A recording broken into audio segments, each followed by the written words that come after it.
The views and opinions expressed do not necessarily represent those of hosts, contributors, and sponsors of this blogcast. Leaderkast is sponsored by Peak Talent Capital Solutions online at peaktcs.com, Intelligent Human Capital and Workforce Solutions.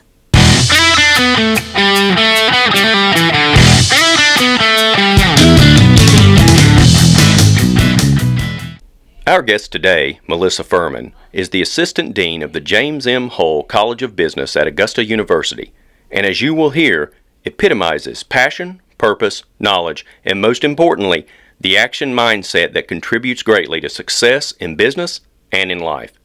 I hope you will spend some of your valuable time with us as we get a glimpse of this extraordinary individual and her mission. Welcome to Leaderkast. This is Mike Frazier, and I am extremely happy to announce today our guest is Melissa Furman, the Assistant Dean from the James M. Hull College of Business here in Augusta, Georgia. How are you today? Good. How are you? Fantastic, and even better since you got here. Fabulous. So what would we like to talk about today, and we started a little bit in advance, and we love your passion. We love what you're talking about. We love what you stand for in the area. But really, I would like to know now, I'd love for you to tell us a little bit about your job and what makes it rewarding. Sure. As the Assistant Dean at the Hull College of Business, my job is actually in transition right now, which is exciting and great, and I loved what I've done previously, but also where I'm going. As the Assistant Dean at the Hull College, previously I would assist with accreditation and assessment and student learning and student success and retention initiatives. And part of that was overseeing career development and professional development of students, which is very rewarding. But moving forward, my new job is going to be 100% external affairs. So my job is going to be to get out into the business community and get them engaged with the Hull College of Business, because at the end of the day, our students are products and the industry employers are our customers. That's a wonderful way of looking at it. More should have done that prior to this. Right, and so what makes it rewarding is I tell my healthcare colleagues that they save lives on the Health Sciences campus, and on the Somerville campus, we change lives. That is groovy. So connecting the students to employers and what industry needs, I every day witness lives being changed in a positive way.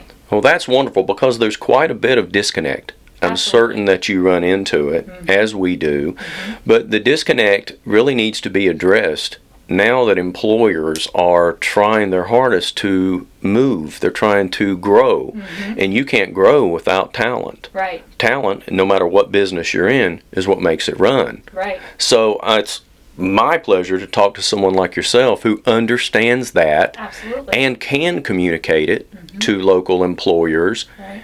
From your viewpoint, what advice do you have for those career seekers out there that are going to be listening in? So career seekers, it's important that you be unique in some way. I encourage you to not be generic, and you have to understand that many of these employers and recruiters are thumbing through hundreds of resumes, and you need to think about what's going to make you stand out. And so if you only have one version of your resume and you're using that one version to apply for multiple jobs, that's probably not going to be successful. It's super important that you show the employer up front what you have to offer him or her and how you can benefit the company. It's not so much about you, it's more about what can you do for the company. Exactly. So think about the strengths and skills that they're looking for, and then tailor your resume and all of your corresponding documents on how can you show them up front very quickly, very concisely, that you have what they're looking for. But more importantly, it's not just about that piece of paper. Many times that piece of paper is just a formality, so I'm telling every job seeker out there, and we say it over and over again, as I'm sure you do, it's all about who you know. So the number one job search strategy out there is networking. So when I meet with career seekers, I say to them, who did you meet today? Who did you meet this week? And who are you going to meet tomorrow? And they look at me and they say, but I submitted 50 resumes online. And I said, well, then you just wasted a lot of your time, because you should be spending more time having FaceTime with these individuals so you can show them what you have to offer them, rather than them just reading it on a piece of paper and reading between the lines. So career seekers, job seekers, put together your networking plan, find some FaceTime with professionals, and then when it is time to apply, make sure you customize your resume for every opportunity. Along the lines of millennials and communication, and we run into this quite a bit. Right. I employ quite a few millennials. You just met a few when you came in today. Yes. And one of the problems that I see is the networking requires the ability to communicate. And I believe that we haven't placed enough emphasis on proper communication at every level. Of course, with texting and email and all of the other electronic ways that we can speak to one another. Right. The fine art of communication has sort of been lost. So you saying that is extremely important. Right. More people need to be emphasizing the necessity to hone your communication skills. Right, and you hit the nail on the head, because it's not just being able to communicate, it's communicating professionally. Correct. And being able to represent yourself well in an email, so you don't want to use text messaging lingo in an email. You need to be able to write a memo. And you have to think about, in today's digital world, there's a very good chance all of your written communication is going to be electronic, and it can be sent to multiple people. So think about your personal brand, and think about how how you're communicating your message, whether it's through an email, through your handshake, on how you're dressed, even in some cases the text message that you're sending, because there's a very good chance somebody has captured what you're doing, and that can be forwarded on to others, and that can destroy your brand. And at the end of the day, your brand is what follows you, and that's what people think of you. And it's super important for career development, career growth, or even looking for a job, that you're able to communicate professionally and communicate that professional brand. And be seen as a professional Right. as well, because when employers hire, it's an investment. Right. And they want to ensure that what they're investing in is going to give them a good return. Absolutely. We see quite a bit of employers nowadays looking in, especially at Facebook pages and things of that nature, what individuals are putting out there. Right. And also with blog posts, with a lot of other things that you do. So you hit on a very, very good subject there. Yeah. Watch what you put out, because if you're serious about looking for a job or advancing yourself in your career, Right. you need to start with how you're seen first. Yes, and so I always recommend LinkedIn, because it's a fabulous tool for you to put out your professional brand. But also on the flip side of what you just said is some students have taken, or job seekers have taken the extreme opposite and said, I'm not going to be on any social media. And what I tell those folks is, I don't recommend that. Because a lot of these employers are looking for digital savvy people. They want someone who's current, someone who's modern, who understands the tech savviness of their clients. So they're purposely Googling your name, and they want to see, do you have a digital presence? And this is your opportunity to strategically have a digital presence. So use LinkedIn.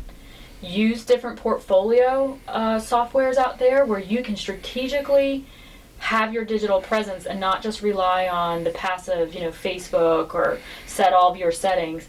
Put yourself out there in a professional way. A digital presence is massive, especially now, to set yourself apart. And you speak along the lines of something that we believe very strongly in, and that is setting yourself apart from the crowd. And you have to. You have to. And it is personal branding. It is how you're seen by others. And of course, as we well know, that people are going to judge immediately what they see. We found that it's a very good thing, with putting out on LinkedIn or anything of that nature, for individuals also sometimes to take the time, if they and most are media savvy now. Right. You can take a iPhone and create a movie experience if you would like.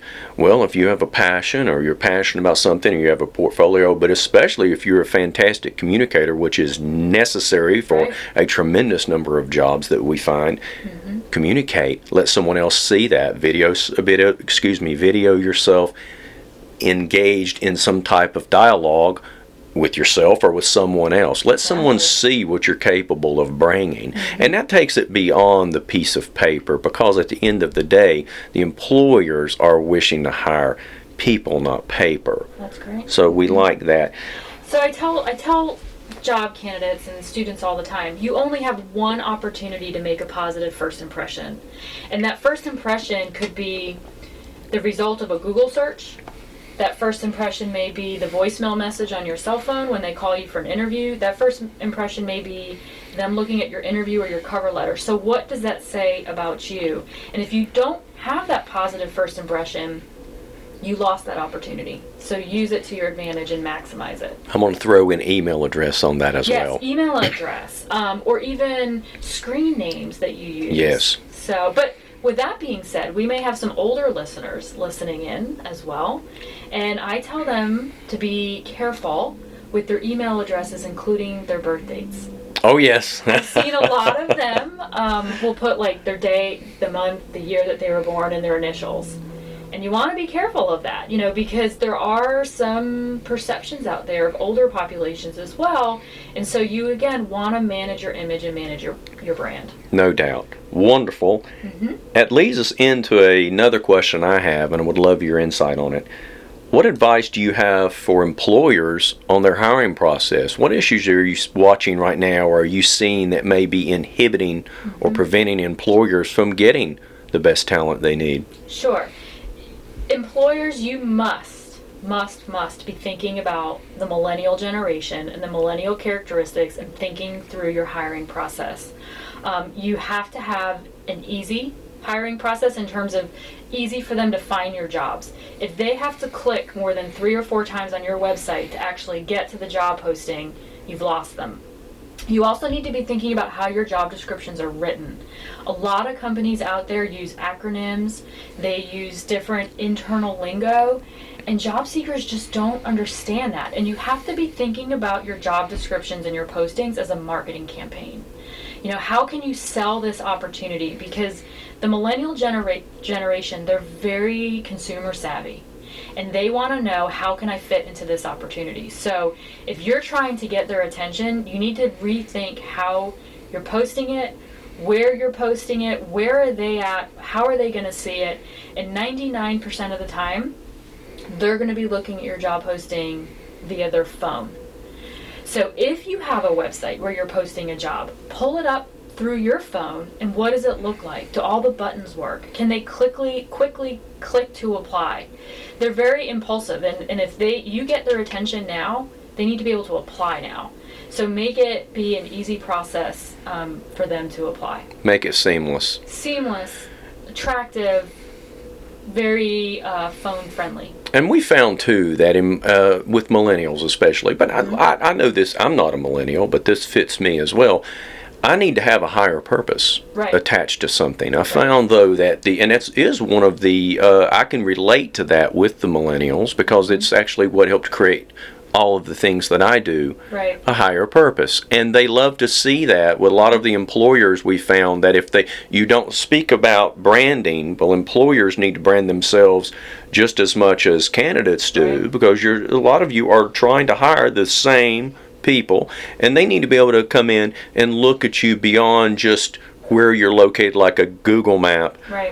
What you stand for, what you're doing, your higher purpose as an organization. Generally, that does attract better people because they want to come be a part of that. Absolutely. And right now my research is looking at the impact of career development on organizational commitment of millennials. So there's this perception out there that millennials are job hoppers and they're chasing pennies. And that's actually not true if you look at what the research is showing. Millennials want to know that you care about them. They want to know about that higher purpose. And they want to know that you're going to invest in their development. And you'd be amazed how loyal they will become to your company if they know that you care and they know that you are going to do what you can do to help them grow within the company. There's this perception out there that they're entitled and they all want to be the boss tomorrow. Well, as an employer, what you can do is sit down and talk with them about what will they need to do to become the boss. And you need to educate them on that process and show them a pathway of how they can become a boss, and then show them that you support them in becoming the boss. You do that, you're going to have an extremely loyal, hardworking, very productive, very tech-savvy employee who, at the end of the day, will impact your company exponentially. So I highly encourage employers to really shy away from what you're hearing in the media. really read about this generation and invest your time and invest strategies in recruiting and retaining them and developing them within your company, because you will see that return on your investment. It's an investment in human capital. Absolutely. We tend to forget that. We tend to believe that everything's going to fit really nice and tidy inside of a job description. Everything's going to fit or be found in the perfect resume, the perfect piece of paper. Right. And we tend to forget that we're dealing with human beings. Right. Along those lines, what do you and what have you found in your conversations with, I'm certain, hundreds of employers? What do you, when you talk to them, and what have you found, what makes a good employee? I think some of the best employees out there are professional and have those soft skills that employers are looking for. And when we say soft skills, let me expand on that a little bit, because some people think when you say soft skills, okay, they just know how to talk, but it's more than that. They need to know how to play nice in the sandbox. So they need to know business etiquette, they need to know conflict resolution. There's a great book out there, Crucial Conversations. They need to know how to have those crucial conversations. They just need to know business acumen and be professional. So when they get an email that upsets them, they're not immediately impulsive and they fire back. They need to have the emotional maturity and the emotional intelligence to kind of take a step back and reflect, and then in a constructive, professional manner, reply to the email. And in most cases, if there's an email that upsets you, you don't email them back. You either pick up the phone, go for a walk if you need to calm down, come back and either go talk to the person face to face or get on the phone with them. So it's things like those soft skills, being reliable, being on time, being able to talk to others, being able to negotiate, conflict resolution, giving a presentation, knowing how to run an agenda at a meeting, knowing how to be an effective team member. I mean, it's all of those soft skills, because I think employers understand they can teach you how to do the job. And yes, they can teach you soft skills, but if you can come in with those soft skills, you're already ahead of the game, and you can dive into training of how to do the actual content of your job, and you're going to be more successful. We found a lot of young people, and listen, some not so young, right. even my age. I won't throw that out there, but we found that two things really impact a lot of new employees these days, and one is the ability to take constructive criticism. Right. We find that's an issue sometimes, but a lot of times it's just empathy. Right. It's the ability to understand that someone else in the room sometimes doesn't have the same viewpoint you do. Right. Doesn't necessarily make them wrong.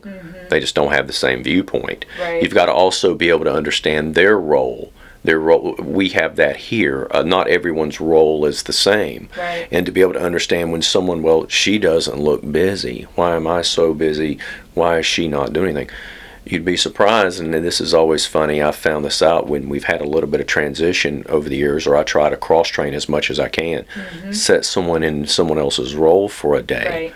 and then poll for results or their opinion on that. I love it. I love the empathy part of it, because you're right. And unfortunately, a lot of folks are just thinking about themselves. Right. And they're really not being empathetic to think about others and how it's impacting others. And I think that's a great point.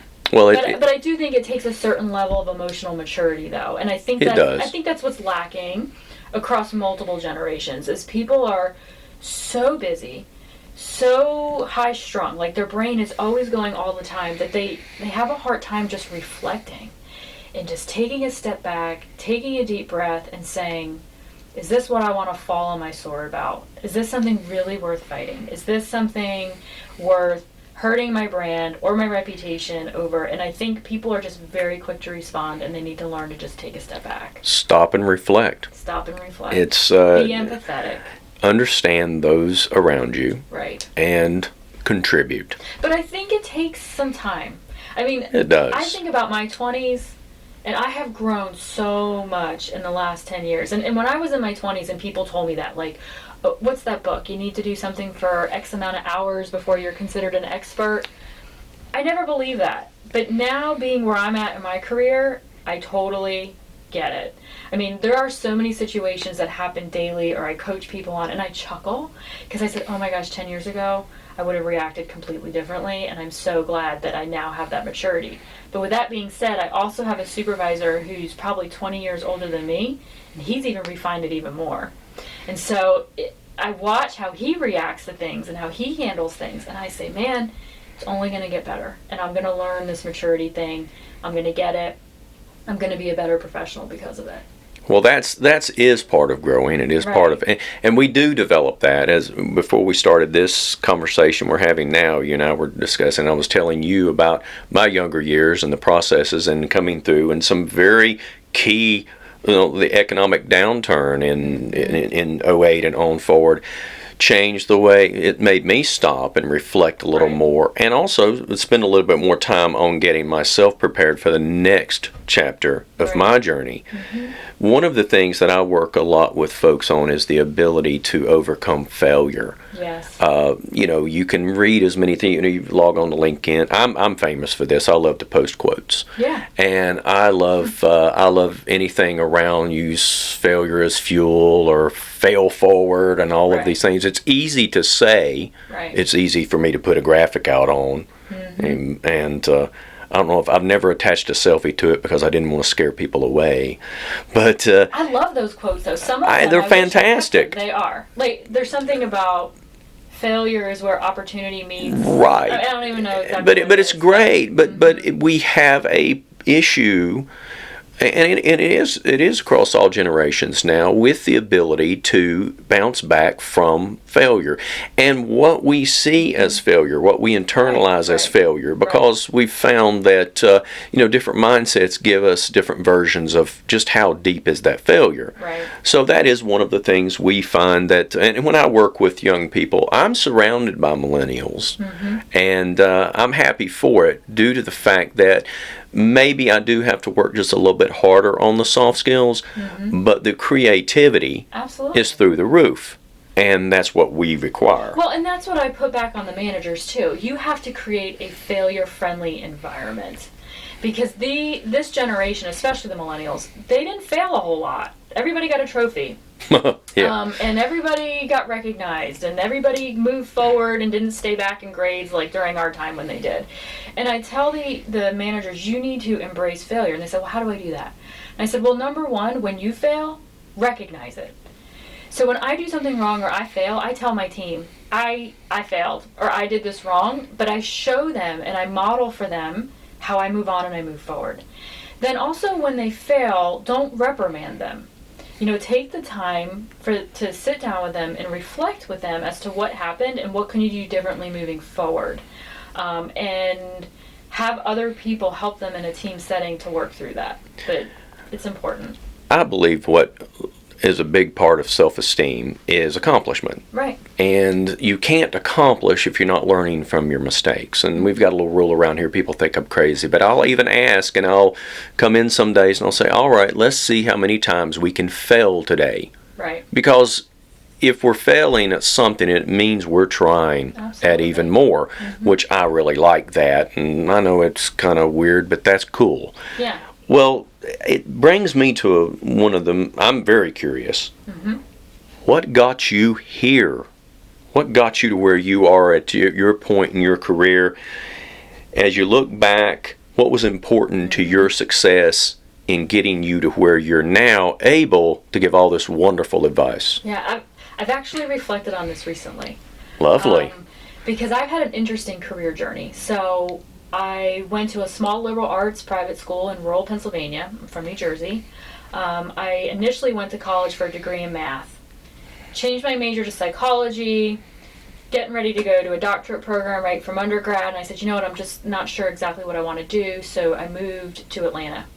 And I worked for a nonprofit organization, and I enrolled in a counseling program.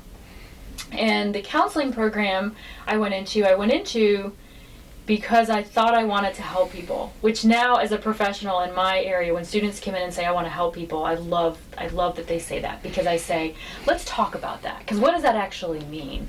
Because I was in that same position at their age saying, I want to help people. Right. Because there's so many ways you can help people. And so I started off as a career counselor and things kind of just fell in my lap. Or did they? I started reflecting on that and I said, things really didn't fall into my lap. I made them happen. And I made them happen by networking with the right people and being in the right place at the right time. Now, people say being in the right place at the right time is all about luck. I don't agree with that. You need to be strategic about it. And I made my success happen. I didn't wait for it to happen to me. So I networked and you know, so people meet with me and they say, I want to be an assistant dean of the business school. What did you do to get there? And I say, well, I have a really unique story, you know, and it's not often that you have people with psychology degrees being an assistant dean of a business school. And I also chuckle because I don't think they really know what comes with being an assistant dean of a business school. But well, it sounds pretty cool. It is very cool. I mean, I love it. Right. But I tell them it's all about the people you meet, the network. So you can't just meet a lot of people and expect things to happen. You need to nurture those relationships. You need to give and take. You need to show them that there's a value in them knowing you. And then you need to strategize, who do I need to meet when to help me get to my next level? And so if you asked me 20 years ago if I'd be an assistant dean of a business school, I'd tell you you're crazy. But I was able to take opportunities that were not ideal, build relationships with certain people to make opportunities happen for me. And so what's been a huge factor for my success today has been networking. It has been using mentors, but most importantly, it's sponsors. And this is kind of a new, I don't know if it's new, but it's a trendy topic right now in leadership development. That you can have all these great mentors and you can know all these great people, but at the end of the day, you need to have sponsors, which are people who are in high-level decision-making positions who are advocating for you on your behalf. And in most cases, you don't even know that they're advocating for you. And you can't like go up to someone and be like, oh, will you be my sponsor? Right. They're going to think, oh, AA sponsor? You know, right, I don't know. yeah, What exactly what. You just need to put on your character and be the best person you can be in front of really important people. So that way when they're in these really important meetings and they're saying, we're putting together this important committee. Does anybody have any recommendations of who should be on that committee? The sponsor will then say, I have the perfect person for you. And that's how they sponsor you. And then you're on that committee, and now you're exposed to other decision makers, and your reputation just continues to build, and at the end of the day, you're in these really high leadership roles. And so I attribute my success to the networking, the mentoring, and the sponsorships. I found that I had a mentor for years, and I believe that sponsors, finding those individuals, as you've just described, is as important or more important, because mentors, at some point, you outgrow one another. Right. There's no getting around that. Time. They do. I had one for many years, and there's nothing wrong with this at all. Right. You learn and you achieve and you move on. And you need to have multiple mentors for multiple reasons. Exactly. You know, so I have my mentor within my university. So when I'm dealing with an internal frustration or a decision, I contact that person. I have a mentor within my industry outside of my organization. So that way, if I'm trying to navigate something in the industry, I can do that. I have the mentor who's just going to kick me under the table when I say something stupid, or is going to be like, wow, you totally could have said that in a different way, Melissa. And I have to tell you, as a female, I've had both male and female mentors and have been very successful with both. Because I think sometimes some women think, oh, I need to have a female mentor. Believe it or not, some of the best career advice that I've had to help me grow as a woman has come from a man. And so just a little tidbit of advice, be open to all genders for mentors, all ages, across all industries, and know what your needs are and assess them and adjust as needed as you go through your career. Well, that's wonderful advice, because you never know what you're going to learn from someone. Right. You have to lay your biases aside. And people say, oh, well, I'm not biased. Yes, we all are at some level. And that's when you stop and you realize that everyone you meet pretty much has something you could learn from them, that you could take away from the experience. And I learned a tremendous amount from a lady that was in my profession. I learned a tremendous amount about how to do the things that I do, but I also learned a tremendous amount about how not to do certain things. And so that is the beauty of those relationships. And pay attention to people around you. Let's listen. I have a professional that I worked with at my first employer, and to this day she doesn't know this, but I used to watch her. I watched how she entered a room. I watched how she would shake hands. I watched how she would answer questions. And to this day, fast forward 15, 20 years later, in my head I say, how would this person handle this situation? And I watched her. But I also watched how not to do things. Yes, well. yes. But I think it's important for our listeners who are a little bit more developed in their careers to know that people are going to start coming to you as mentors. And so what are you doing to develop your skills as a mentor so you can give back to your mentees? Because somebody invested in you at some point. So what can you do to be a really good mentor to those following you? I had somebody take me to lunch, and I sit down, and she's like, so I'd like to ask you to be my mentor. And my first thought was, am I old enough to be a mentor? Wow. Yeah. I'm usually coaching people on how to find mentors. I've never been asked to be a mentor. And of course I said yes. But then I quickly went home and I Googled and I was reading books on how I can be a good mentor because I know the role that other mentors played for me, and I wanted to make sure I was giving that back. Well, that's extremely intelligent, and you do owe it to people when they do turn to you. Right. And I've been blessed to have individuals turn to me as well and ask me to mentor them. I believe that you should also, and you touch on this, you have to always be learning. You have to always be extending your knowledge, because I believe that a lot of people get to a certain point and they say, okay, I've arrived, I'm done. Right. And I just can't stop with that. I have to know, well, I have to go to the next level now. And that is the exact reason we're having our conversation today. I learn something from everyone I meet. Right. And I also become a better person by having wonderful dialogue from extremely intelligent and wonderful and giving people like yourself. Well, thank you. Is there anything at all you would like to wrap this thing up with? I just want to leave it with people to take the time to reflect. Just think about who you are, where you want to go, and just reflect. Life is so busy for us now that before you know it, you're like, what just happened in the last 10 years of my life? And am I where I want to be? So there's a lot of people I've mentored and coached over the years who have not achieved their career goals simply because they haven't taken the time to think about it or to plan for it and to be strategic about it. And the next thing you know, they've missed all these opportunities. So if there's anything we can leave you with through this podcast is to think through. I hope this presentation helped you just take some time and think about who you are, and where you want to go. It's been an absolute honor. Thank you. We really appreciate this, and we look forward to having many more discussions with you as we move forward. Yeah. If there's ever anything we can do, let us know, but we're just going to keep on learning from you. Fabulous. How about that? Great. Thank you so much. Thank you.